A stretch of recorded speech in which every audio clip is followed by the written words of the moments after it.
Hi everyone, Brad Porter here with my weekly Sunday update. I'm standing outside Cobot's headquarters. You might see it in my glasses reflection there. There's a 49ers game going on over at Levi Stadium. It's a lot of energy in this part of Santa Clara this afternoon. Let me take these off so they're not distracting. Today I want to talk about whether we're thinking big enough about the transformation that's taking place with AI. I remember in the mid to late '90s, Alan Greenspan, that the economy seemed to be superheating a little bit, but Alan Greenspan was, chairman of the Fed and had this thesis that productivity was improving at such a rate with the PC and with the internet that they could keep interest rates really low and kind of let it ride and just let these industries absorb the transformation very quickly. Now, we followed that with the dot-com bubble burst, and so maybe we should have, cooled things slightly and paced it out a little bit. But what I think is happening right now in AI, we are seeing that productivity improvement. Already, AI is transforming all of our work, right? Making our jobs easier, making, simple tasks of brainstorming things or, producing a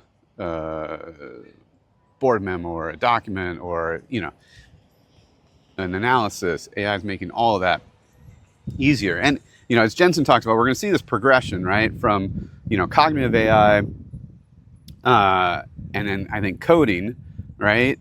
And then robotics, physical AI. But this is going to happen on an incredibly compressed time frame. And this productivity improvement is going to make great businesses better.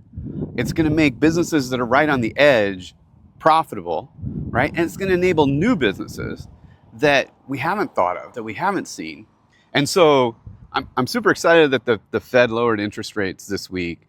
I do think we need those to keep coming down because I think there's a massive opportunity to infuse capital right now. I think, the VCs I'm talking to, there are more compelling opportunities than maybe dollars to go around. And there are a lot of dollars to go around. So, but, and it's obvious, like when you have companies that are hitting 100 million in ARR in 18 months, like you have to invest in those, right? But like, the thing that's happened over the last 40 years is like we went through this adoption of the PC and the internet and SaaS and the cloud, and we were squeezing everything so that like the ROI was getting a little thinner and thinner, right? And so the dollars were going in to kind of drive adoption, to trying to drive an incremental ROI. We kind of hit this like stability point where a lot had been adopted and there wasn't that next breakthrough that was driving productivity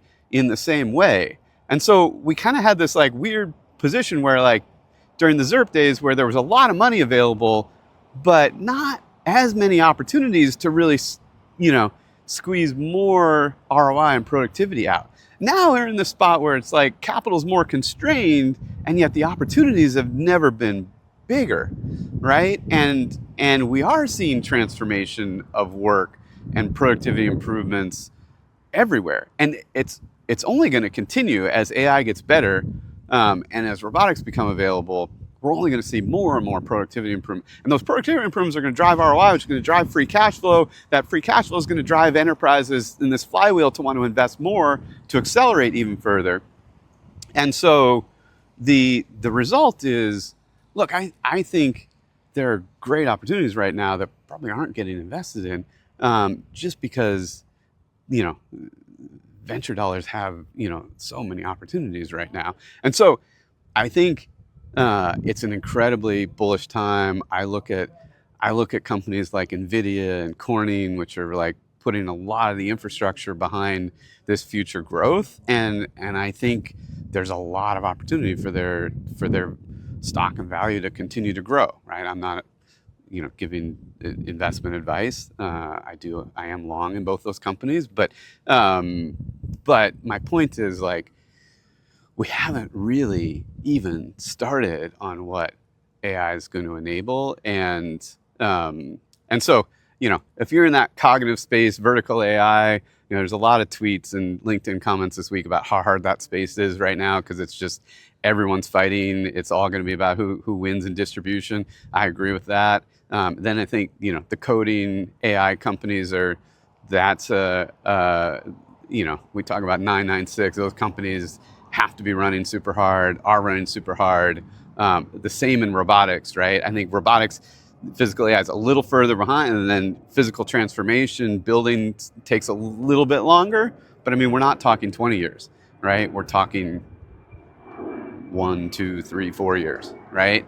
And so this compression, this transformation, this productivity, and then it's going to let us go after new drugs, new treatments, new techniques, new sources of energy, spatial exploration. Like the sky's the limit.